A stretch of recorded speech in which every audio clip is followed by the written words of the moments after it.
En Navidad, estaba suturando el pecho de un hombre en la sala de urgencias cuando mi teléfono se iluminó con un mensaje de mi hija de 16 años. Decía, no hay sitio para mí en la mesa. Pensé que era una broma. No lo era. Mientras yo salvaba la vida de un desconocido, mis padres y mi hermana la rechazaron de nuestra cena familiar. La enviaron a casa, a conducir 40 millas sola en medio de una tormenta de nieve. Cuando llegué a casa después de la medianoche, sus botas estaban junto a la puerta, su bolso de viaje aún cerrado, y ella estaba acurrucada en el sofá, demasiado cansada para llorar.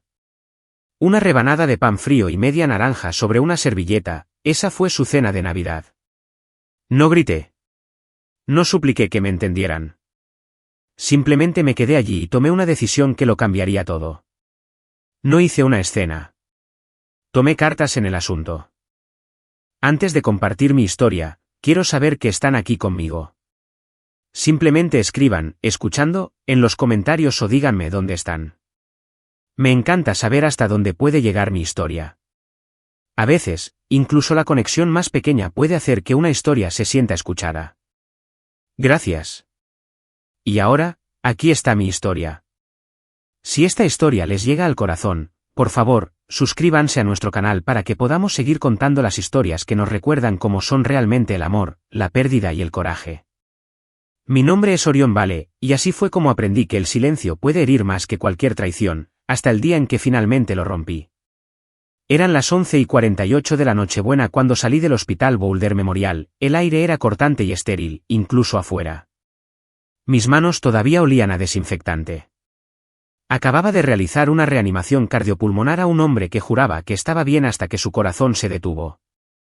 El tipo de caso que se te queda pegado incluso después de terminar tu turno. La nieve caía en suaves ondas bajo el resplandor anaranjado de las luces del estacionamiento, y en lo único que podía pensar era en llegar a casa, ver a mi hija y quizás sentarme tranquilo durante 5 minutos. Cuando abrí la puerta de nuestro apartamento en East Boulder, lo primero que noté fue el silencio. Ni música, ni movimiento, solo el leve zumbido del calentador. Entonces vi sus botas junto a la puerta, su bolso de viaje aún cerrado. Lennon, mi hija de 16 años, se suponía que debía estar en Aspen Creek, pasando la noche en casa de mis padres como hacía cada Nochebuena. Estaba tan orgullosa de haber conducido hasta allí por primera vez, con el carné de conducir aún tibio en su cartera. La encontré acurrucada en el sofá, todavía con el abrigo puesto, con las rodillas pegadas al pecho como si se protegiera del frío. No estaba dormida. Sus ojos se abrieron en el instante en que susurré su nombre. Hola, cariño. ¿Qué ha pasado? ¿Por qué estás aquí? Sus hombros se tensaron. Dijeron que no había sitio, murmuró, con la voz apenas por encima de un susurro. Parpadeé. ¿Sitio dónde?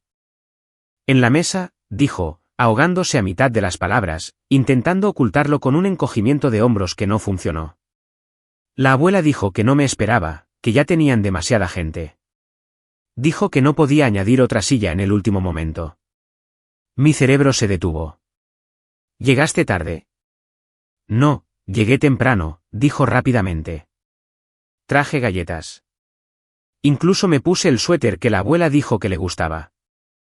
Se rió una vez, un sonido débil y amargo. Dijeron que ya había 28 personas dentro. La hija de la tía Siena estaba sentada en mi sitio de siempre. Todos se reían. La abuela dijo, este año está demasiado lleno. La tía Siena simplemente asintió. No encontraba las palabras. Lennon bajó la vista hacia sus manos. No quería enfadarla, así que me fui. De todos modos, no tenía mucha hambre. Cuando me giré hacia la encimera, vi a qué se refería con, no mucha hambre. Una rebanada de pan frío, ligeramente doblada sobre una servilleta, junto a media naranja. Esa fue su cena de Navidad. Algo se quebró dentro de mí. No era ira, todavía no. Más bien como un cristal que se resquebraja en cámara lenta. ¿No se ofrecieron a llevarte a casa? Ella negó con la cabeza. No quería molestarlos. Estaba tratando de ser valiente, manteniéndose entera con cortesía. Me senté a su lado, rodeando sus hombros con mi brazo. Se apoyó en mí sin dudar, como se hace cuando has estado conteniendo la respiración demasiado tiempo. Sé que no les gustas, susurró. Pero pensé que eso era solo entre tú y ellos. No pensé que tuviera que ver conmigo. No dije nada. Solo la abracé más fuerte. Más tarde, cuando finalmente se durmió, me quedé en la cocina, mirando la bolsa que había preparado con tanto esmero. El suéter extra que había elegido, la lata de galletas que había horneado ella misma, todavía sellada con una cinta roja. Abrí el refrigerador, vacío, excepto por leche, mostaza y una botella de agua. No habíamos planeado una Navidad alternativa. ¿Por qué lo haríamos?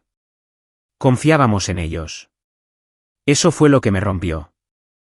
No el pan, ni el silencio, ni siquiera la casa vacía, sino la imagen de ellos mirando a los ojos de mi hija y decidiendo que ella no pertenecía allí.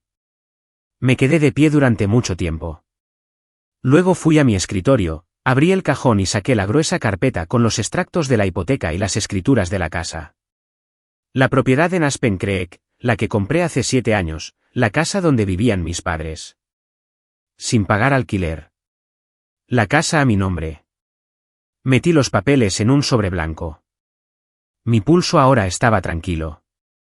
No tembloroso, no enfadado, simplemente claro. No discutiré, susurré para nadie. Actuaré. Coloqué el sobre en la encimera, junto al pan frío y la media naranja. Mañana, dije en voz baja, lo leerán. La mañana siguiente llegó gris y delgada, con la luz del sol derramándose a través de las nubes de nieve. Lennon todavía dormía cuando me senté en la mesa de la cocina con mi café, mirando la carpeta que había sacado la noche anterior. No era la primera vez que la abría, pero era la primera vez que realmente miraba lo que representaba. No dinero, sino control e historia. Crecer en Aspen Creek significaba vivir según reglas no escritas. La casa de los Vale no eran solo 4 paredes. Era un escenario. Y mi madre, Marjorie, lo dirigía como una directora que nunca se quitaba los auriculares. Tenía una pequeña tienda de antigüedades en el centro y creía que las apariencias lo eran todo. Mi padre, Richard, enseñaba historia en la escuela secundaria y pensaba que la curiosidad era peligrosa cuando iba más allá de los libros de texto. Cuando tenía 8 años, pedí un microscopio para Navidad. Mi madre se rió, lo llamó un juguete para niños a los que les gusta diseccionar cosas. Mi padre dijo, la gente inteligente incomoda a los demás. Orión, no hagas de eso tu costumbre. En la mesa de los Vale, la curiosidad era un pecado y el silencio era seguridad. Aprendí a estar callado, hasta que dejé de estarlo. Cuando decidí ir a la facultad de medicina, mi madre dijo, un médico, arreglando a extraños mientras tu propia familia se desmorona. Mi hermana Siena, mientras tanto, abandonó la universidad para iniciar un negocio de planificación de eventos. Cada fracaso suyo se convertía en una anécdota encantadora. Cada éxito mío era una amenaza. La querían por ser ruidosa, por mantener la diversión en la familia. Yo era el serio. Cuando me casé, nadie asistió porque Siena tenía un evento. Cuando mi esposa murió de una complicación cardíaca 5 años después, dijeron que era el precio de tus elecciones. Así que dejé de esperar consuelo. En su lugar, enviaba dinero. Cuando mis padres empezaron a envejecer más rápido que sus ahorros, intervine. Les compré una pequeña casa de 2 dormitorios en Aspen Creek a mi nombre, pagué su hipoteca, cubrí sus servicios públicos, me encargué de su seguro de salud, 7 años de facturas y lealtad silenciosa. Cada Navidad, organizaban la cena en esa casa. Solía pensar que era lo mínimo que podía darles, pero con los años noté que las cifras en los extractos de los servicios públicos seguían subiendo, con picos cada vez que Siena tenía un nuevo cliente. Al principio no lo relacioné. No hasta que vi el logotipo de su empresa impreso en un recibo de envío entregado en su dirección. La casa de mis padres, la que yo pagaba, se había convertido en su almacén y cocina de preparación. Mi cuenta estaba pagando la factura. No dije nada entonces. Quizás tenía miedo de en lo que el silencio ya me había convertido. 2 semanas antes de esa Navidad, encontré algo peor. Una vieja cadena de correos electrónicos entre mi madre y una tía, fechada años atrás. Había escrito, Orión siempre ha sido inestable, demasiado emocional para ser un hombre. Lo queremos, pero no maneja bien la vida. Esa frase dolió más que cualquier rechazo. Ella había construido una narrativa sobre mí mucho antes de que Lennon apareciera. La noche en que enviaron a mi hija a casa con hambre, no fue un error. Fue una tradición. Miré alrededor de la cocina silenciosa, el mismo lugar donde Lennon había llorado horas antes, y sentí como si estuviera en un museo de mi propia resistencia. Abrí mi portátil y comencé a revisar años de transacciones, documentando cada pago, cada gasto vinculado a esa casa. Una cronología de lealtad confundida con debilidad. Adjunté los viejos correos electrónicos a la carpeta. Evidencia, no recuerdos. Afuera, la nieve seguía cayendo en suaves láminas grises. Pensé en Lennon, en cómo me había mirado la noche anterior, herida, pero todavía amable, todavía educada. Ella no heredó la crueldad de ellos. Heredó mi silencio. Por una vez, decidí que el silencio me serviría. No como rendición, sino como estrategia. Cerré el portátil, volví a meter los archivos en el sobre y susurré, sin discusiones, sin explicaciones. Mañana es el primer paso. 3 semanas antes de Navidad, estaba en mi patio trasero, con el aliento convirtiéndose en vaho en el frío, cuando mi teléfono vibró. El nombre de Siena apareció en la pantalla. Ya sabía de qué trataría la llamada, el mismo tono suave que usaba siempre que necesitaba algo. Hola, hermanito, comenzó, estirando las palabras como si fueran caramelo. ¿Sabes ese campamento de ciencias, tecnología, ingeniería y matemáticas en el que entró Nova? Es una oportunidad increíble. $1.200, pero vale totalmente la pena. Pensé que tú, de todas las personas, lo entenderías. Valoras la educación. Su voz era dulce, ensayada.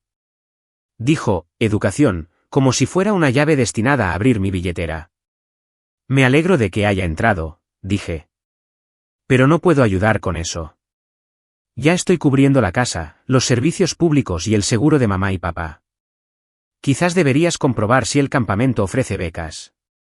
El silencio que siguió se quebró como el hielo. Cuando volvió a hablar, la dulzura había desaparecido. Vaya, dijo secamente. Debe ser agradable tenerlo todo y seguir siendo tacaño. No me molesté en responder. Simplemente terminé la llamada y vi cómo la pantalla se oscurecía. Una semana después, conduje hasta Aspen Creek para dejar la medicación para la presión arterial de mi madre. La casa parecía más pequeña de lo que recordaba, sus ventanas brillaban con esa misma luz cálida que una vez significó hogar. Dentro, el olor a canela y pino me golpeó, la marca de hospitalidad de Siena. Mamá estaba en la encimera, pegando una lista en el refrigerador. ¿Ya planeando la cena?, pregunté. Se giró, sorprendida, y sonrió de esa manera tensa y educada que significaba que la había interrumpido. Oh, solo intentando mantener las cosas organizadas. ¿Tanta gente este año? Me acerqué al papel. El plano de asientos de Navidad. Repasé los nombres. Richard, Marjorie, Siena, Nova, la familia Keller, los Peterson de la misma calle, incluso uno de los clientes de Siena, pero no Lennon. Se me oprimió el pecho. Parece que la casa está llena, dije con cuidado.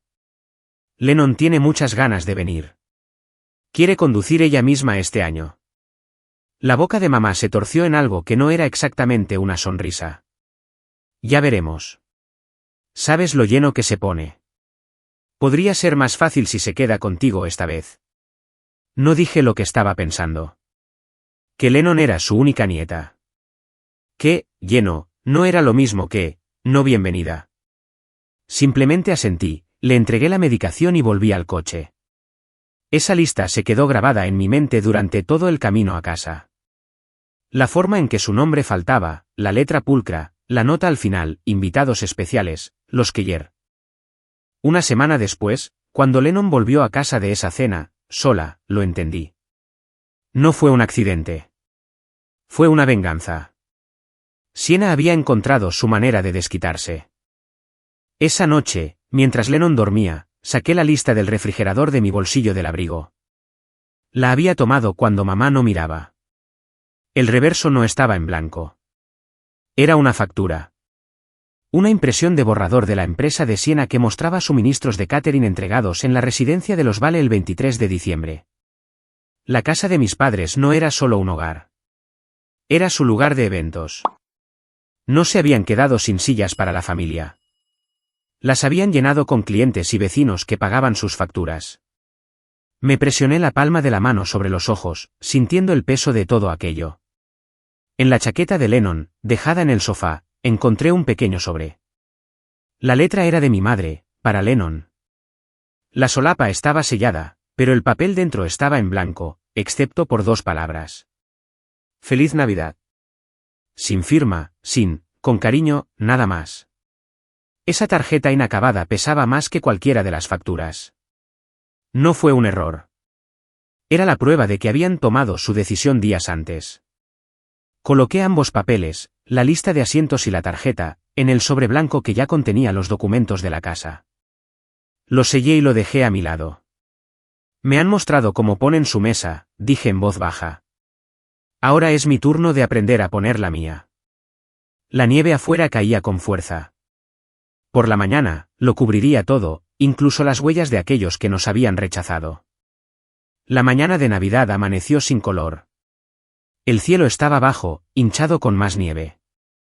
Lennon seguía dormida, su rostro suave en la penumbra. Preparé café y luego abrí el cajón donde había guardado el sobre. Dentro estaban las escrituras, los recibos, las facturas, la tarjeta de Navidad y el nuevo documento que había redactado al amanecer, una notificación formal de cese de apoyo financiero y desalojo en un plazo de 60 días. Llamé a Jonah, mi colega y amigo más cercano. No hizo preguntas cuando le dije, necesito que me lleves a Aspen Creek. Condujimos en silencio, los limpiaparabrisas marcando un ritmo constante contra la tormenta. La carretera se curvaba a través de bosques de pinos cargados de nieve. Y traté de no pensar en la última vez que había hecho este viaje, con Lennon cantando villancicos en el asiento del copiloto, su voz demasiado brillante para una familia que nunca respondía al canto. Cuando llegamos a la casa, todo estaba en silencio. No había adornos afuera, ni luces, excepto un parpadeo desde la sala de estar. Caminé hasta el porche y llamé. 1 vez, 2 veces, sin respuesta. Me agaché, deslicé el sobre por la rendija del marco de la puerta y me quedé allí un momento. El frío me traspasaba los guantes. No se trataba de venganza. Se trataba de límites. Al bajar del porche, la puerta mosquitera crujió detrás de mí. Me giré lo suficiente para ver a mi madre, Marjorie, en bata, con el pelo suelto y el rostro pálido. Se agachó, recogió el sobre y lo abrió allí mismo. Sus labios se movían mientras sus ojos recorrían las páginas. Entonces llegó el grito. «Richard, nos está echando». Me quedé helado, observando desde el coche. Mi padre apareció en la puerta, la confusión convirtiéndose en ira. Detrás de él, Sienna salió tropezando en pijama rojo de Navidad, con el teléfono ya en la mano, la cámara apuntando directamente hacia mí. «Ahí está», dijo, con la voz temblando de adrenalina. «¿Ven? La prueba». Ha perdido la cabeza. No dije una palabra. Jonah se estiró y giró la llave en el contacto. Nos alejamos mientras sus voces resonaban en la nieve, haciéndose cada vez más pequeñas hasta que solo quedó el siseo de los neumáticos contra el hielo. Para cuando llegamos a Boulder, mi teléfono vibraba sin parar. Llamadas, mensajes de texto, notificaciones acumulándose. 36 llamadas perdidas, mensajes de parientes de los que no había sabido nada en años. Tu madre está teniendo una crisis nerviosa. ¿Qué has hecho? No puedes simplemente desechar a la familia. Alguien había enviado el vídeo de Sienna al chat grupal de toda la familia. El pie de foto decía, está desalojando a nuestros padres el día de Navidad. Abrí el vídeo. Mostraba a mi madre llorando, sosteniendo los papeles, con Sienna narrando como una reportera. Y en el fondo, borroso por la nieve, mi rostro vuelto hacia el coche, ilegible. Al revisar los comentarios, vi una línea que me heló la sangre. Ha olvidado de dónde viene. Dejé el teléfono. Durante mucho tiempo, me quedé sentado, escuchando el suave tic-tac del calentador y el zumbido del refrigerador. Lennon seguía dormida en su habitación. El mundo, al menos en nuestro pequeño apartamento, estaba en silencio de nuevo. Entonces, otra notificación iluminó la pantalla, una etiqueta en las redes sociales. Siena había publicado el vídeo públicamente. El pie de foto ahora incluía mi dirección. Ya no se trataba de la casa. Se trataba de humillación. Caminé hacia la ventana, mirando la nieve caer sobre la calle vacía. Cada luz en cada ventana me recordaba una mesa en algún lugar, llena de calidez, llena de gente que creía tener la razón. Ninguno de ellos había preguntado por Lennon. Ninguno había dicho su nombre.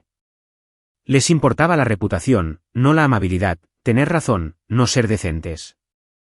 Volví a la cocina, me serví una taza de té y me senté en la misma silla que había ocupado la noche anterior. Abrí el vídeo de nuevo y lo pausé en el rostro de mi madre, en la fracción de segundo antes de que empezara a gritar, la incredulidad en sus ojos convirtiéndose en furia. Si quieren que sea el villano, dije en voz baja, entonces les mostraré cómo es la verdad cuando está firmada y sellada. Silencié el teléfono, me recliné en la silla y dejé que el silencio se asentara. La nieve seguía cayendo, suave y constante, cubriéndolo todo, incluido cualquier amor que alguna vez pudo haber vivido en esa casa. 3 días después de Navidad, oí el timbre justo después del amanecer. El mundo exterior estaba ahogado en niebla, pálido y silencioso. Cuando abrí la puerta, mi madre estaba allí, envuelta en un abrigo de piel rosa, su aliento convirtiéndose en vaho. En su mano estaba el sobre arrugado que había dejado en su puerta. ¿Puedo pasar?, preguntó, aunque ya estaba cruzando el umbral.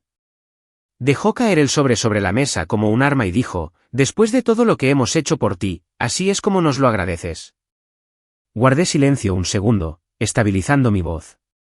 ¿Te refieres a la casa que compré, las facturas que pagué, o la parte en la que dejaste que tu nieta comiera pan frío sola en Nochebuena? Se quedó helada por un momento, luego soltó una risa aguda y sin humor. No seas dramático, Orión. Había 28 personas. Simplemente no podíamos añadir otra silla. No había sitio. Había sitio, dije en voz baja. Simplemente no la queríais en él. Sus ojos se endurecieron. Siempre tergiversas las cosas. Siempre has sido tan sensible. Te criamos mejor que esto. Me criasteis para permanecer en silencio, repliqué. Suspiró como si yo fuera una molestia. Luego, lentamente, alcanzó el sobre, lo rasgó por la mitad y dejó que los pedazos cayeran como copos de nieve sobre el suelo de madera. Bien, ahí lo tienes. Problema resuelto, dijo. Ahora transferirás los $1.200 para el campamento de ciencias de Nova, y todos podremos perdonarnos y seguir adelante. No había ira en su tono, solo certeza. Realmente creía que yo obedecería. La familiaridad de aquello casi me hizo reír. La miré y dije, no queda nada que perdonar, madre, solo lecciones que aprender. Ella parpadeó como si no entendiera las palabras, luego se giró hacia la puerta. Antes de irse, miró hacia atrás por encima del hombro y dijo fríamente, te arrepentirás de esto. Siena ya está hablando con un abogado. No respondí. Me quedé allí, viendo su abrigo rosa desaparecer en la niebla. Unas horas más tarde, mi teléfono vibró. Era un mensaje de Siena. No olvides que la casa lleva el apellido de la familia. Todo lo que hagas se volverá en tu contra. No respondí. Al mediodía, recibí una alerta por correo electrónico. Se había abierto una nueva cuenta de servicios públicos a mi nombre, una que yo no había autorizado. Adjunta había una firma que se parecía mucho a la mía, pero no del todo. Reconocí el formato. Era de uno de los contratos de eventos de Siena.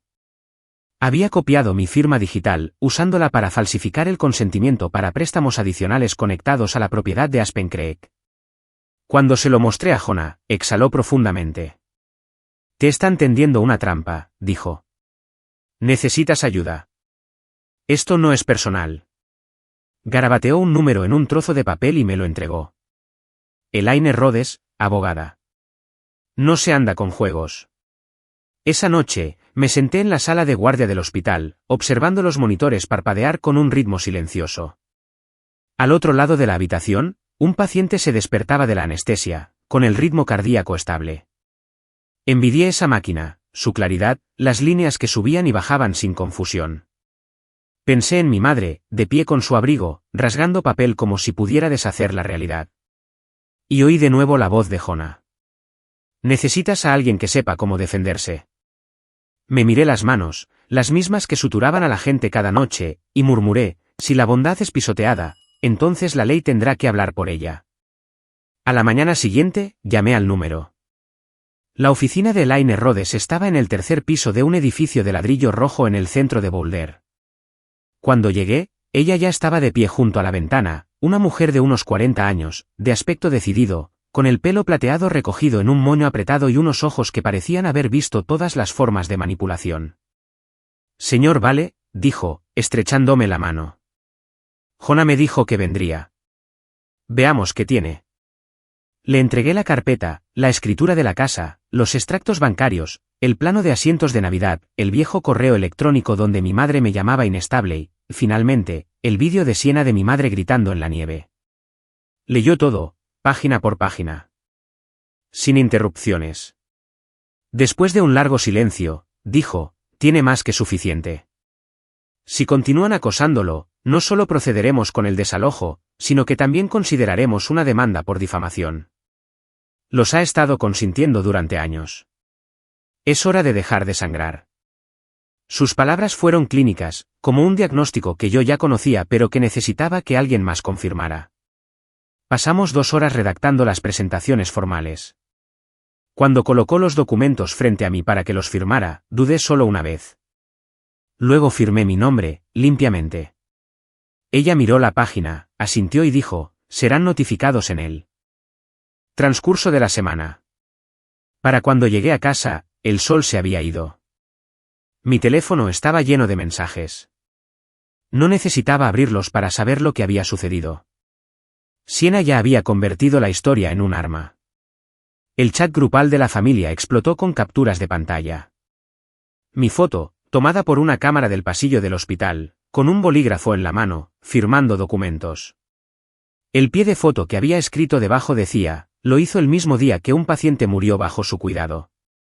Docenas de respuestas inundaron la conversación. ¿Cómo pudiste? Pobre de tu madre. Te dio la vida y tú la echas. Esa noche, Lennon se sentó en la mesa del comedor, navegando en su teléfono, su rostro pálido bajo la luz azul. Hay una publicación sobre ti, dijo en voz baja. Está en todas partes. Miré por encima de su hombro. El titular de un foro decía, doctor desaloja a sus padres por dinero. La sección de comentarios ardía con indignación moral de extraños que no sabían nada de nosotros. Lennon no lloró. Simplemente cerró su teléfono y dobló la tarjeta de Navidad que mi madre nunca le había dado, guardándola en su cuaderno como una reliquia. No necesitan pruebas, dijo suavemente. Solo necesitan a alguien a quien culpar. Quería decirle qué pasaría, pero ni siquiera yo lo creía. A la mañana siguiente, Elaine llamó. El abogado de Siena presentó una moción para suspender el desalojo, dijo. Su argumento es que usted es mentalmente inestable e incapaz de tomar decisiones financieras. Reí una vez. El tipo de sonido que no contiene humor. Por supuesto que lo hizo. Elaine continuó.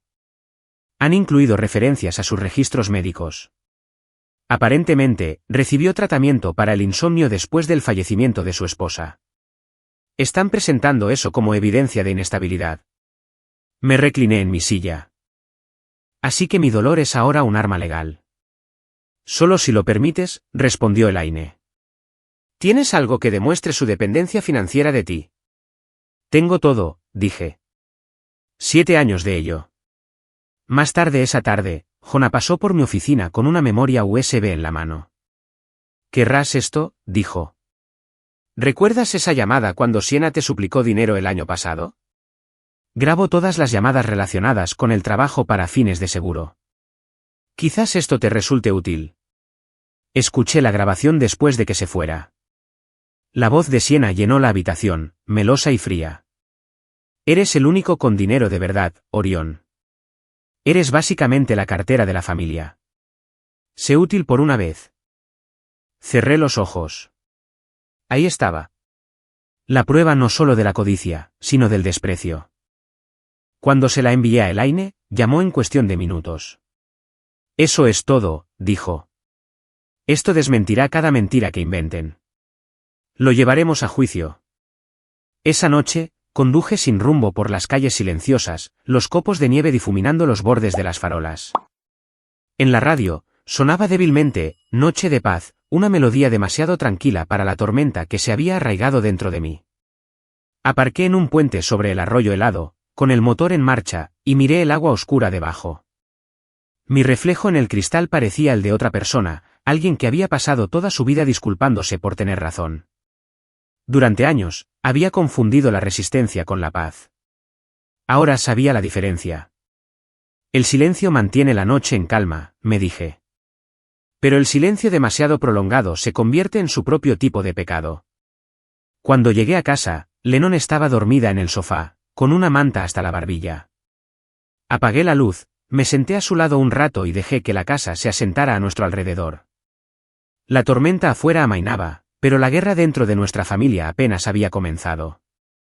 El juzgado del condado de Larimer era más pequeño de lo que imaginaba.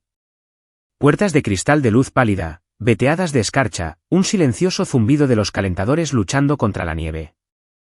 La audiencia comenzó a las 9 en punto. Me senté en la mesa del demandante junto a Elaine, mi abogada, mientras mi madre, mi padre y Siena tomaban sus asientos al otro lado del pasillo. El joven abogado de Siena parecía nervioso, aferrado a una tableta y evitando el contacto visual. El juez entró, canoso y tranquilo, y el alguacil pidió orden. Este es el caso de Vale contra Vale, leyó el secretario. Desalojo y contrademanda por mala gestión financiera. El abogado de Siena se levantó primero, con la voz temblando ligeramente. Su señoría, mis clientes desean declarar que el señor Vale ha demostrado un comportamiento errático, inestabilidad emocional y abuso de control financiero. Esta acción no se trata de dinero. Se trata de proteger a unos padres ancianos de un hijo que ha perdido el rumbo. Mi madre asintió enérgicamente, con los ojos brillantes de una tristeza bien ensayada. Elaine se levantó lentamente, su voz, cuando habló, cortó el aire como una cuchilla afilada. Hablemos de protección, entonces. Mi cliente ha pagado cada factura, hipoteca y prima de seguro vinculada a esa casa durante 7 años. Él es el único propietario legal. Sus padres viven allí a sus expensas. Y, sin embargo, cuando él y su hija menor fueron excluidos de la reunión navideña de la familia, donde asistieron otras 28 personas, incluidos vecinos y clientes de negocios, tomó la decisión legal de poner fin al acuerdo. El juez enarcó una ceja. ¿Tiene pruebas de los pagos? Elaine colocó una gruesa carpeta en el estrado. Recibos de hipoteca, transferencias bancarias, facturas de servicios públicos y extractos de cobertura médica, todo a su nombre. El abogado de Siena objetó. ¿Irrelevante? El juez levantó una mano. Denegada. Continúe. Entonces Elaine presionó un botón en su portátil. Los altavoces de la sala se llenaron con la voz grabada de Siena. Eres el único con dinero de verdad, Orión. Eres básicamente la cartera de la familia. Sé útil por una vez. Un silencio se apoderó de la sala. Incluso el chasquido de los bolígrafos se detuvo. Siena bajó la cabeza. Mi madre palideció. Mi padre simplemente miró la mesa, con la mandíbula apretada. Elaine dejó que la grabación terminara y luego dijo, Su señoría, este no es un hombre que abandonó a su familia. Este es un hombre que se negó a seguir siendo explotado por ella. El juez se volvió hacia mí. Doctor Vale, ¿desea añadir algo? Y me puse de pie, con las palmas apoyadas en la mesa. Dijeron que no había sitio para mi hija en la cena de Navidad. No había sitio en la mesa de su propia sangre. Había 28 sillas esa noche, y de alguna manera, ninguna para ella. Tomé mi decisión porque no permitiré que vuelva a sentarse fuera de la ventana de su propia familia nunca más. Mi madre se levantó de repente, con la voz quebrada. Eso fue un malentendido. Podría haberse quedado si lo hubiera pedido. El mazo del juez golpeó una vez, con fuerza. Señora Vale, siéntese.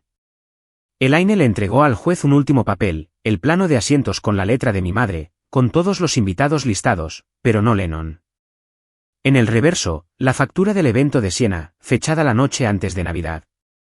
El juez lo examinó en silencio, luego miró por encima de sus gafas. El tribunal considera válida la orden de desalojo. El título de propiedad está a nombre del señor Orion Vale. La parte contraria no presenta base legal. Un murmullo llenó la sala. La mano de mi madre se aferró al borde de la mesa. Siena evitó mi mirada. Cuando la sesión terminó, recogí mis papeles. Al salir al pasillo, mi madre pasó rozándome, susurrando, «Te arrepentirás de esto». Quizás, dije. Pero hoy, la verdad tuvo su sitio en la mesa. Afuera, la nieve caía sobre los escalones del juzgado. Lennon esperaba cerca de la puerta, con el abrigo abrochado, sus ojos buscando los míos. ¿Ha terminado?, preguntó. Por ahora. Puse mi mano en su hombro. Vamos a casa. Pero la calma no duró mucho. Al anochecer, mi teléfono vibraba sin cesar. Los compañeros de clase de Lennon habían encontrado las grabaciones del juicio. Alguien había filtrado el clip de mi madre gritando. Se burlaban de su voz y luego se burlaban de Lennon por compartir mi apellido. Luego llegó un correo electrónico de mi padre. Hiciste lo correcto, pero no vuelvas. Tu madre no te perdonará. A continuación, una solicitud de mensaje de un reportero local. Nos gustaría entrevistarlo sobre el caso. La historia está ganando popularidad. Me volví hacia Lennon, que leía las mismas noticias en su teléfono. Levantó la vista, tranquila pero firme. Si están mintiendo, dijo, entonces deja que el mundo escuche la verdad. Asentí. La nieve golpeaba suavemente contra la ventana. Lo haremos, le dije. Ya hemos empezado. Cuando salimos esa noche, el cielo estaba blanco como el papel. Lennon lo miró y susurró, entonces, ¿ahora qué, papá? Sonreí débilmente. Ahora, dije, viviremos según lo que hemos defendido. Pasaron 2 años antes de que la casa volviera a sentirse como un lugar de paz. El aire de verano de Boulder relucía de calor, y los cerezos de nuestro jardín se inclinaban bajo racimos de flores rosas. Lennon tenía ahora 18 años y estaba haciendo las maletas para ir a la universidad en Seattle. Había elegido psicología, para entender por qué la gente hiere a quienes ama, dijo con una sonrisa irónica. Yo seguía trabajando de noche en la sala de urgencias, a veces enseñando a los residentes en mis días libres. La vida se había aquietado en algo estable. La casa de Aspen Creek se había vendido hacía mucho tiempo. La joven pareja que la compró me envió una postal la primavera pasada. Hemos plantado cerezos a lo largo de la vieja valla. Gracias por darnos un comienzo. La puse en el refrigerador, justo al lado de la carta de aceptación de Lennon. Mis padres ahora alquilaban una pequeña casa cerca de Fort Collins, viviendo principalmente de sus ahorros de jubilación. No habíamos hablado en casi un año. Entonces, una tarde, llegó una carta a mi buzón. La letra era inconfundible, la de mi padre, temblorosa pero deliberada. Orión, comenzaba. Todos perdimos algo en esta lucha, pero al menos Lennon ganó. Eso tiene que contar para algo. No había una disculpa, solo una admisión envuelta en una silenciosa resignación. Dentro del mismo sobre, un recorte de periódico doblado. Mi madre lo había añadido. Sin firma, solo su perfume persistiendo débilmente en el papel. El titular decía, no hay lugar para la crueldad en mi mesa.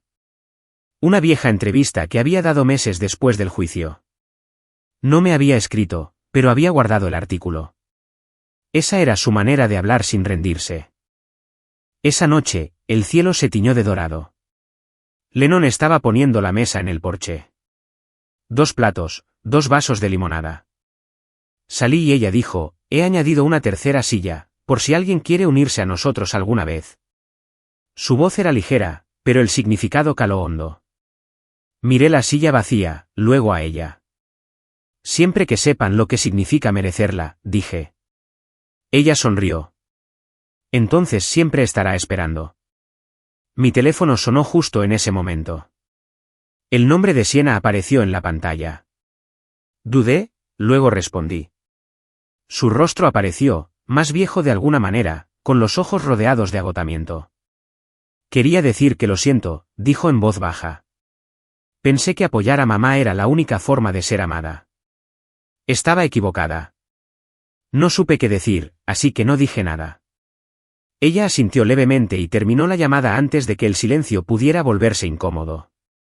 Cuando me volví, Lennon observaba el horizonte, la luz del sol atrapando su cabello. Los cerezos en flor se mecían en la cálida brisa. Mi teléfono sonó de nuevo. Elaine. Felicidades, dijo. La transferencia final está completa. Estás libre de cargas, legal y financieramente. Se acabó. Gracias, dije, y lo sentí de verdad. Después de la llamada, me uní a Lennon en la mesa. Miró la tercera silla de nuevo y dijo suavemente, ahora la mesa está finalmente llena. ¿Verdad, papá?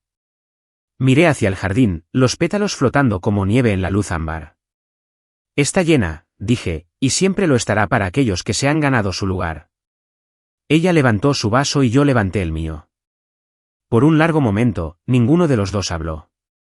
El aire de la tarde traía el tenue aroma de los cerezos en flor y risas lejanas de otro patio. Hace 2 años, no había habido sitio. Ahora, cada silla era una elección. Pensé en esa noche en la sala de urgencias, en el pan frío y la media naranja, en la chica que llegó a casa avergonzada pero todavía amable. Todo lo que vino después había sido para devolverle lo que le quitaron, un sitio en la mesa, un lugar que era suyo. Si alguien me preguntara ahora si me arrepiento de lo que hice, les diría esto, solo me arrepiento de los años que permanecí en silencio. Porque a veces, lo más amoroso que puedes hacer por la familia es trazar la línea donde termina la bondad y comienza la dignidad. A veces la familia no te rompe con palabras fuertes. Te rompe con el silencio, con la silla vacía que no te ofrecieron. Pero la sanación comienza en el momento en que decides construir tu propia mesa. Incluso si al principio solo tiene capacidad para 2. He aprendido que los límites no son crueldad. Son la prueba de que tu bondad finalmente aprendió a defenderse. Si esta historia ha movido algo en ti, tómate un segundo para respirar, para pensar en quién en tu vida merece un sitio en tu mesa. Dime desde dónde estás escuchando esta noche. Si está lloviendo fuera de tu ventana o si hay silencio donde estás, me encantaría saber que no estoy solo en esto. Y si historias como esta te recuerdan que defender tu posición aún puede provenir del amor, por favor, suscríbete al canal para que podamos seguir compartiéndolas, una verdad, un corazón a la vez.